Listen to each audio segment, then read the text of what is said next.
You don't want love. You want control dressed as connection. We live in a time where saying, "I love you" feels more dangerous than going to war. Gen Z, raised under the cold glow of screens and the silent pressure of curated lives, has become fluent in emotional avoidance. They crave closeness but flinch at touch. They long to be seen, yet wear masks even in bed. Real intimacy? That's become a ghost story, whispered, feared, and quickly dismissed. But the truth is brutal. They're not broken. They're afraid. And that fear didn't come from nowhere.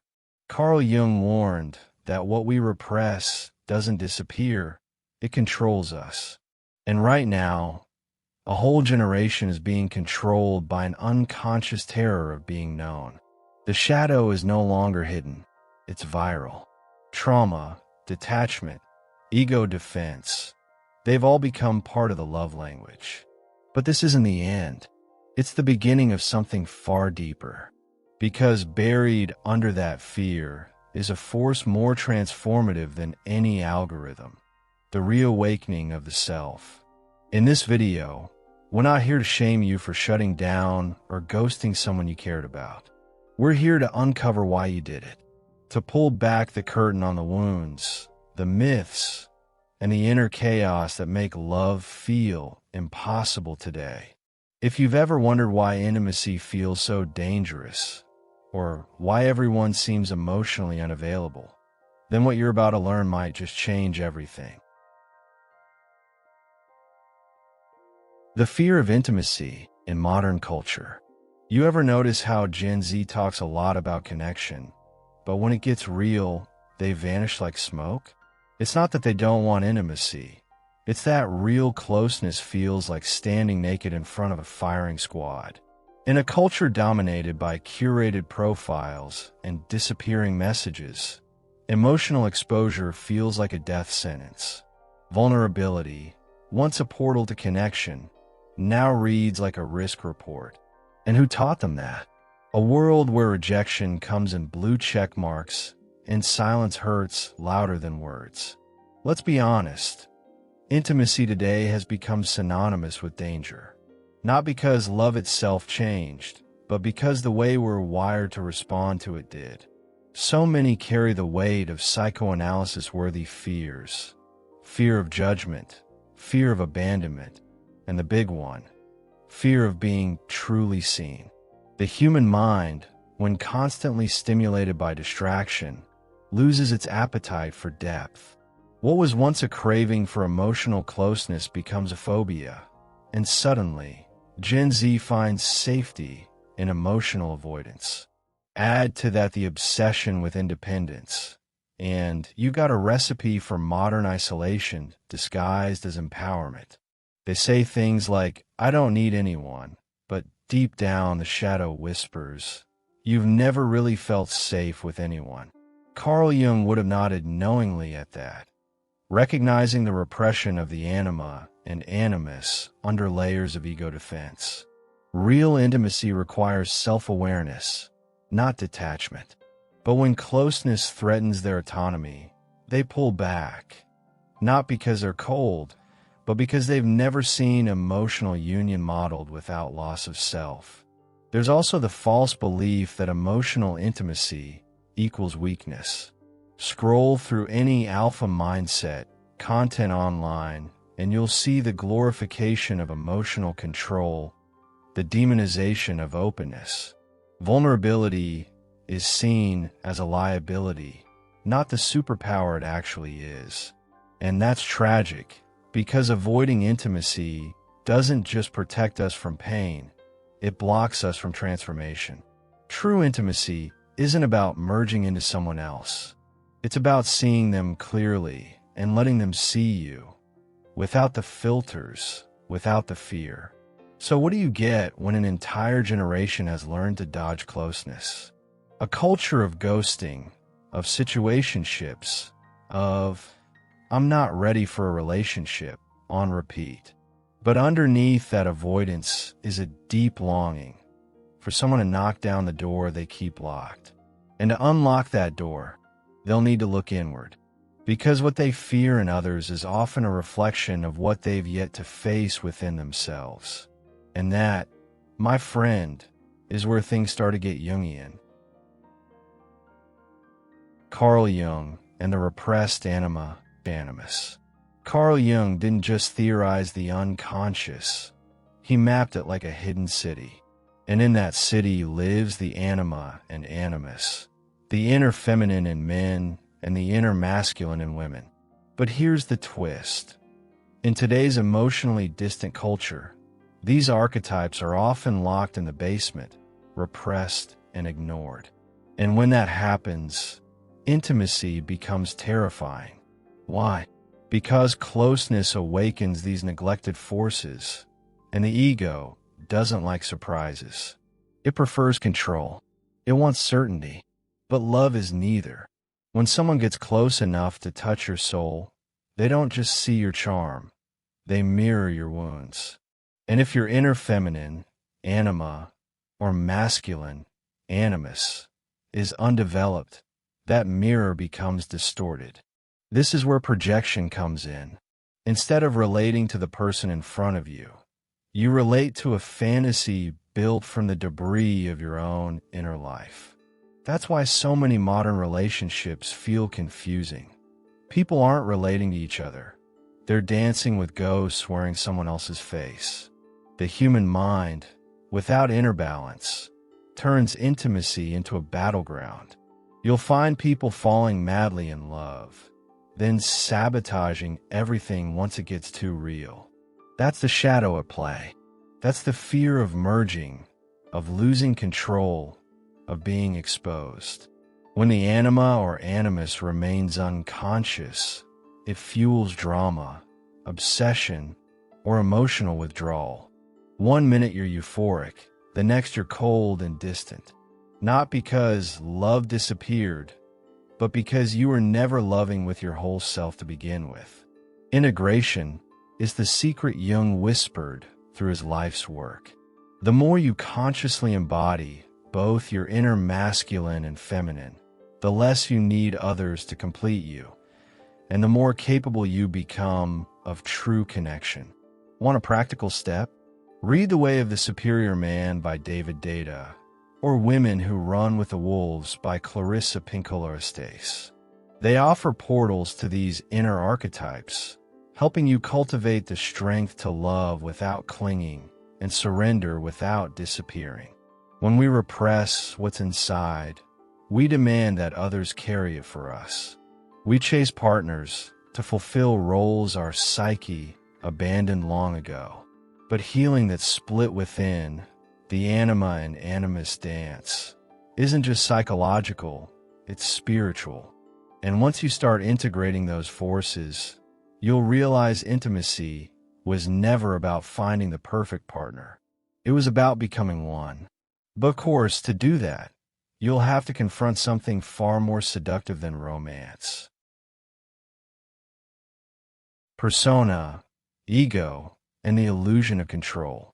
You ever wonder why people show up as their best selves on a date, only to vanish emotionally 3 weeks later? That's the persona at work. Carl Jung described it as the social mask we wear to survive in the world, but Gen Z has turned that mask into a second skin. In a hypervisual, algorithmic culture, being liked is a form of currency. So they sculpt their personas to be palatable, desirable, aesthetic, all while the real self quietly rots under the surface. The ego clings to that persona like a lifeline. But here's the kicker. Real intimacy doesn't want your curated self. It wants your messy, unfinished inner life. And the ego hates that. It equates being known with being endangered. That's why so many people ghost, flake, or freeze when emotions rise. They're not cruel. They're terrified. Letting someone see behind the mask means surrendering control. And when your sense of self is glued to the image you project, intimacy feels like ego death. The fear of being truly seen becomes greater than the desire to be loved. What's wild is how deeply this illusion of control runs. We think if we just keep the conversation casual, if we just send one-word replies, we're steering the relationship. But control is not connection. In fact, it kills it. And the longer we try to manage perception, the more isolated we become. Modern dating apps are full of people playing chess with hearts, afraid to lose, but never really showing up to play.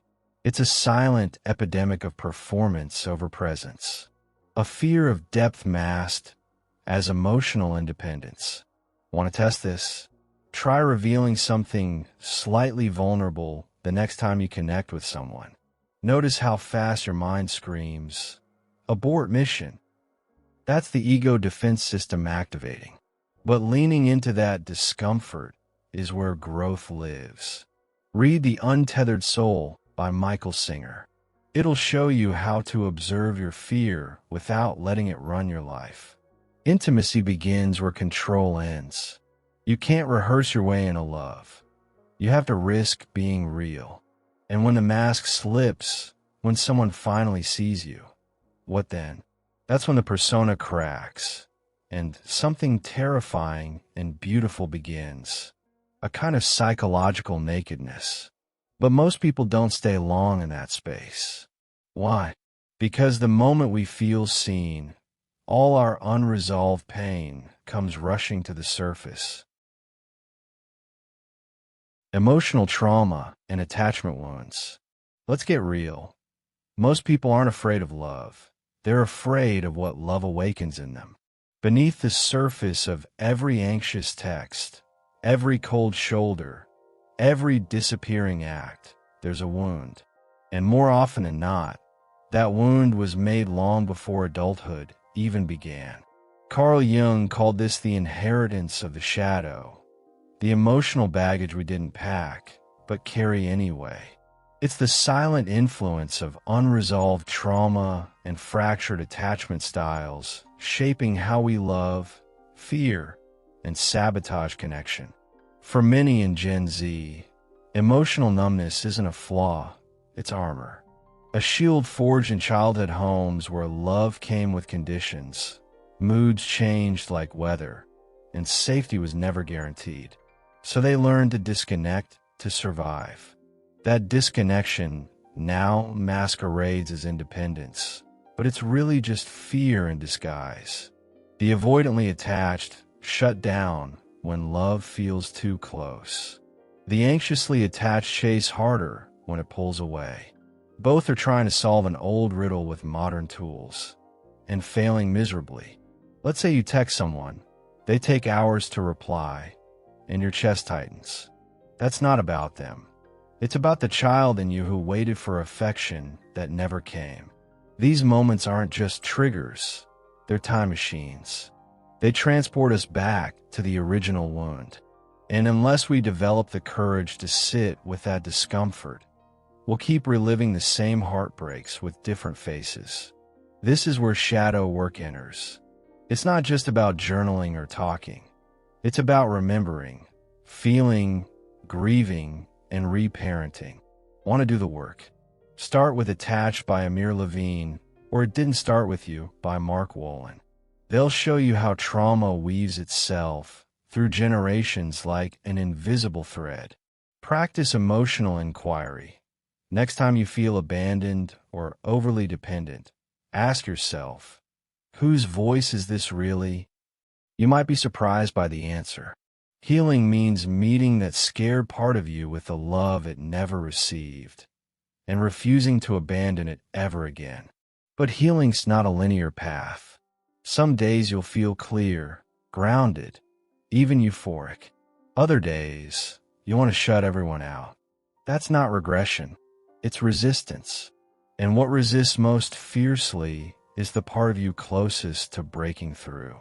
Because once you pierce that final layer of numbness, you meet the one thing you've been avoiding all along.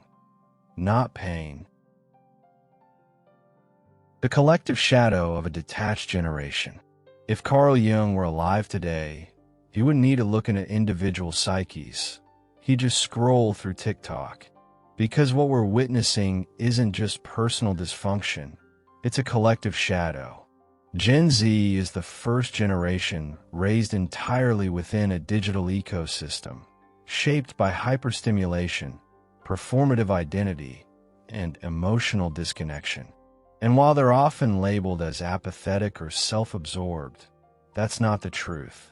The truth is deeper and darker. They're fragmented because the culture they inherited is broken. This generation carries the residue of emotional repression passed down from parents who couldn't express themselves and grandparents who were taught not to feel. So they numb, not out of laziness, but out of survival. Emotional detachment has become their default setting, not because they don't crave connection, but because they've forgotten what real connection even looks like. And when love does appear, it feels foreign, suspicious, even threatening. The mind recoils, the ego flinches, and the heart hides behind irony, sarcasm, or silence. Let's be honest. Love feels dangerous when you've never seen it practiced with integrity. When all you've known are betrayals, mixed signals, or one-sided emotional labor. Vulnerability seems like a trap, so they armor up. They joke about catching feelings like it's a disease. They prefer texting over talking. Ghosting becomes easier than honesty. But under the memes, under the filters, under the curated pain, there's a yearning, a scream for meaning, for touch, for the sacred. That scream is the soul, banging on the walls of repression. Healing this collective wound starts with reclaiming what's been suppressed. That means normalizing emotional expression, not pathologizing it. It means learning to sit with discomfort instead of escaping into dopamine loops. Want to begin?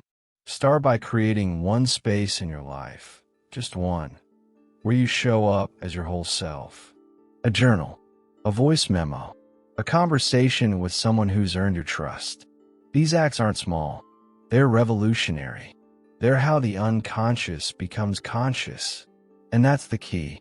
Because the moment this generation chooses to feel again, to risk connection again, to love again, something ancient stirs.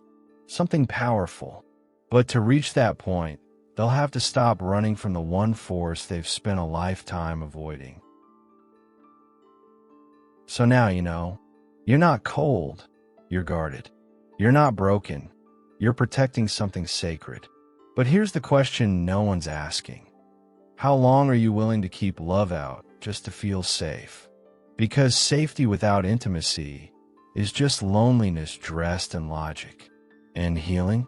Healing starts when you stop blaming the world and start listening to what your own shadow's been trying to tell you. Maybe your ego's been doing all the talking. Maybe you've mistaken detachment for strength, ghosting for clarity, and numbness for peace. But if you've made it this far, something in you knows there's more. So ask yourself, what would happen if you let someone see you? Really see you? What if you stopped hiding behind coolness and started leading with truth? Are you ready to unlearn what love never was? If you're brave enough to go deeper, then don't stop here. This channel is your invitation. Hit subscribe, activate notifications, and keep walking this road with us. Because we're not here to flirt with insight. We're here to change the way you live, love, and relate. The journey to the self starts now. You coming?